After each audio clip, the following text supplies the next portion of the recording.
Okay, is everybody good? Okay, good evening. I'm Officer Anthony Camacho. I'm a Public Information Officer for the City of Aurora Police Department. This evening we're going to be discussing the death of a subject that occurred in the presence of our officers after they responded to a disturbance call in the 10,600 block of East Jewell Avenue. This occurred on December 17th of 2018.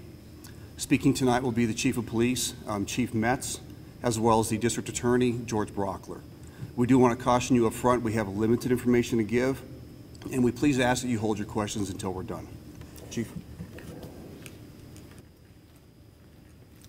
All right, good afternoon, folks.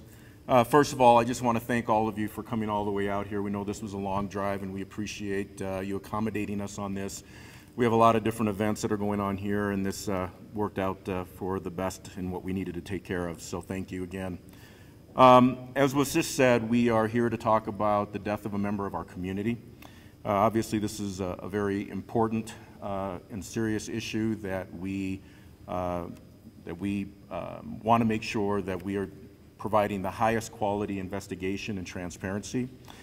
As was said earlier, there's not a lot of information we are really going to be able to share, or at least specific information, because this investigation is active as we are speaking. There's a lot of things that still need to occur during this investigation, but we felt it was important to give the community at least, I guess, a bit of an idea of what occurred last night, and to have a little bit of an idea of what occurred, our response to this situation, and how we are going to move forward. A lot of the issues and a lot of the answers about what occurred last night are frankly going to rest with the Arapahoe County Coroner's Office. The coroner is going to be the one who is going to have to obviously determine the cause of death of this community member, and as well as any contributing factors that may have gone into that.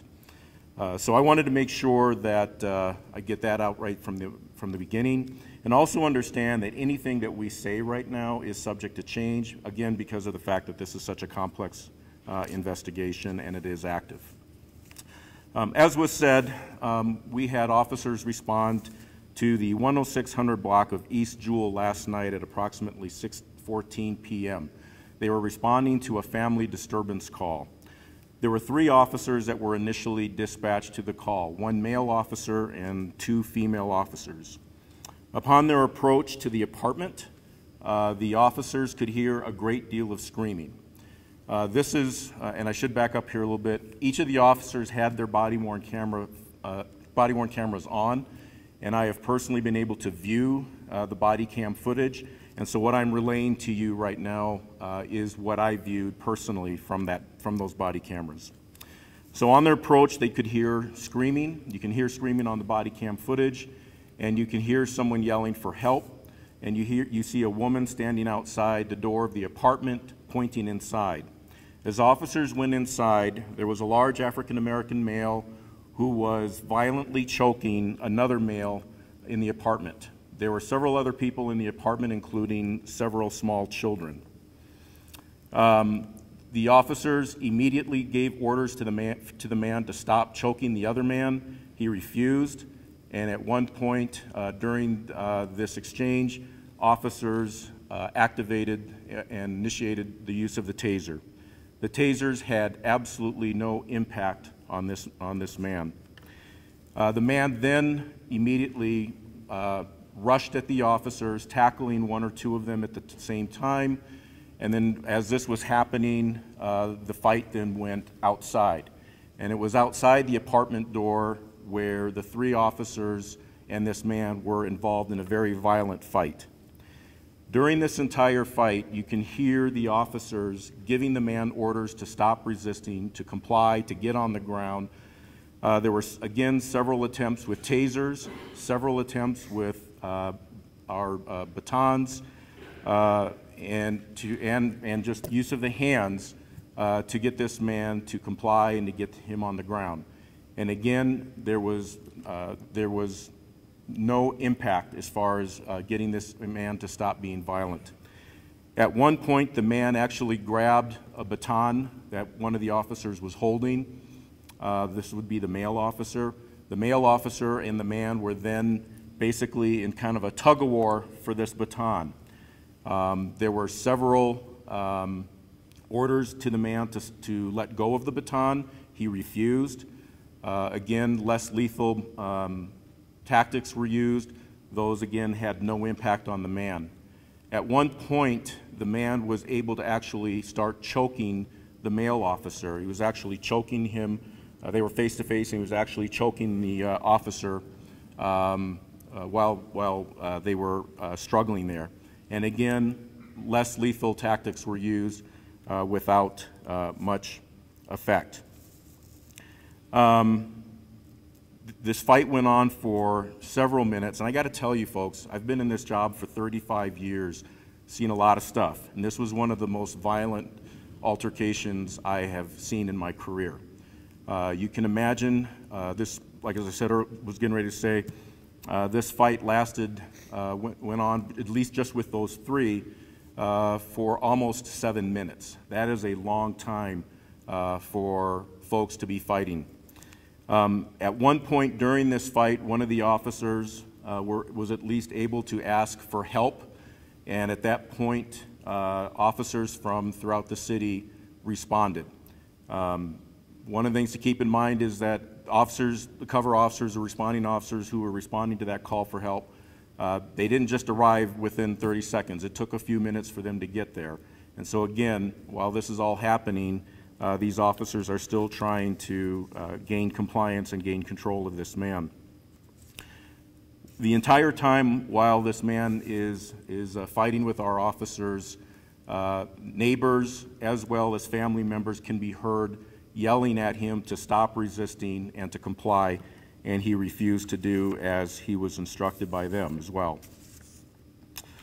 There were a couple times when there would be a lull in the fight, and then the man would start right back up again, and again the violent encounter was continued between the three officers and this man.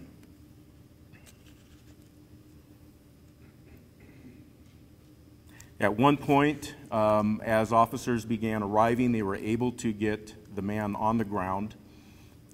He was still actively resisting. They got him on the ground, and they began trying to get him handcuffed. They had to pin him, and at one point, they noticed that he became unresponsive.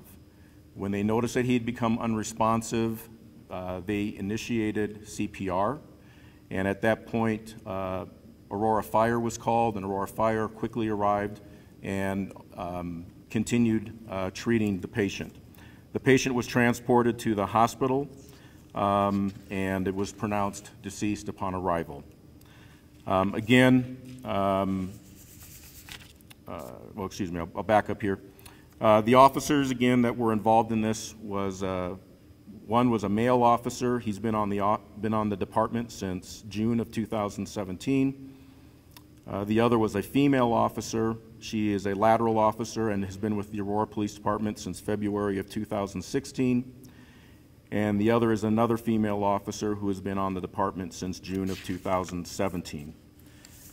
Again, there were several attempts by our officers to use a number of different less lethal options, which included use of the taser, use of baton, use of their hands, and giving numerous verbal commands in an attempt to de-escalate.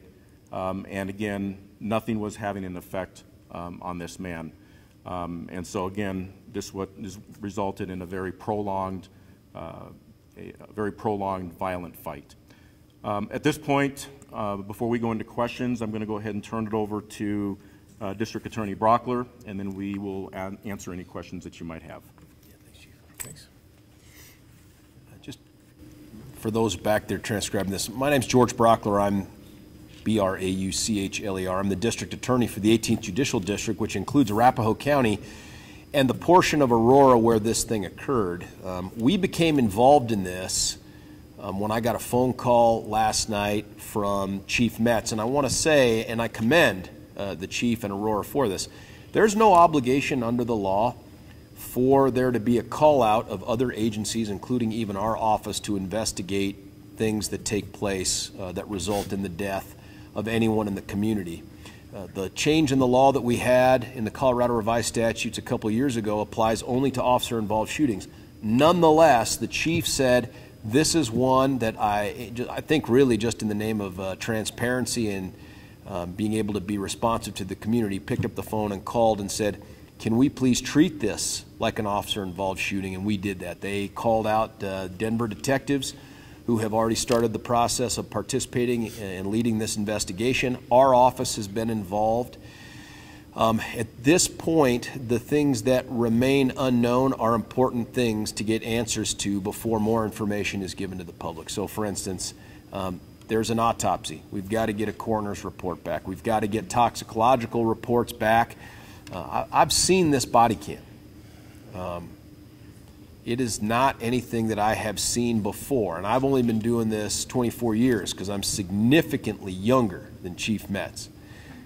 But I've never seen anything quite like this. And so it's important to sort of understand, not sort of, it is important to understand what was driving this person to make some of the decisions they appear to have made on this video and be able to respond in the way that they were. And I echo what the chief said. I saw a lot of deployments of tasers there, seem to have no impact whatsoever on this particular individual. The other things that have to finish taking place are, there are other officers involved, there are neighbors that were witnesses to this, and it's important that we get all those interviews done. Now, there's body cam, you've heard about this, from several officers. I know that Chief Metz would, if he could, and I suppose he could force it and put it out right now. I have asked him, as I've done in the past, respectfully, please do not release the body cam until we've had the opportunity to finish the investigation. And part of that will also be to analyze any other video that may be out there in the community from folks who may have witnessed this particular event. It is important when someone in the community dies, especially during the contact with law enforcement, that we get all the answers that the community would demand to have answers to, all those questions answered, before we come forward with all the rest of the information here. And that's where we're at today. I wish I could give you more. I know the chief wants to give you more, but I've asked him not to for the moment. But if there's any other questions, please. We'll go ahead and take questions. How big was this guy? He was a pretty big guy. He was 5'9", 230 pounds. He was very muscular. And again, just an individual that just was feeling no pain upon officers attempting to gain compliance and gain control. At what point do you justify lethal force? That's a really good question. And there, to be completely honest with you, there were probably some times in there where I believe lethal force may have been justified. But I think our officers were, thinking, very clearly about what the impacts of that could be. Not only to the man, but anybody who's around the immediate area who could obviously become part of any kind of a crossfire situation. So I think the officers, made the right call on that. But if an officer is being choked, that kind of situation would warrant lethal force? It totally could. Did any of the less lethal measures by officers include a chokehold? At one point, it does appear there may have been an attempt to do that, but I don't think it had any, obviously didn't have any impact. And how about the man's age? I believe he's in his 30s. We understand the officers are out of the hospital, and have you been able to talk with them? How are they doing after such a violent encounter with the suspect? Yes, so I visited the officers last night in the hospital. Both officers were doing okay, obviously pretty banged up. They are very thankful that the situation turned out the way it did for them as far as not being any more seriously hurt. Two more questions? I know it's early, but can you offer an explanation at all on his non-compliance? Any indicators for anything that would have made him so non-compliant? It would be speculative on my part, and I think, again, this is where we really need to depend on the coroner. And we have to really depend on the officers' statements to really get a clear idea of what they saw, what they observed. And I think when you take that information of, what we can find in the body cameras, on the body-worn camera footage, what we find with the officers' statements, and then again, the science of the coroner's report, I think then you'll be able to come up with some kind of a conclusion. The coroner's report obviously is going to include a full autopsy, as Mr. Brockler said. They're going to do a toxicology exam and a whole host of different things that will go into hopefully giving us some answers of why he was the way he was, why he was not compliant, and just not seeming to, you know, follow the directives of the officers. Suspect was not armed at any point in time? He personally was not armed, but as I said before, at one point he did attempt to grab the officer's baton, and actually, what I forgot to mention earlier, at one point tried to grab one of the officer's tasers. Now, we mentioned also that the taser was deployed a few times. One of the things to keep in mind is there's two ways to use a taser. One is with a cartridge in which it fires the barbs, and obviously the person goes down. That's the one I think the public is more used to hearing about. And again, you typically only get one shot at that unless you have an extra cartridge, and then you've got to replace that. The other option on how to use it is you remove the cartridge, and it's called drive stun. It's kind of like a stun gun, so you put it up against a person's body. There were several attempts to do that. He never flinched.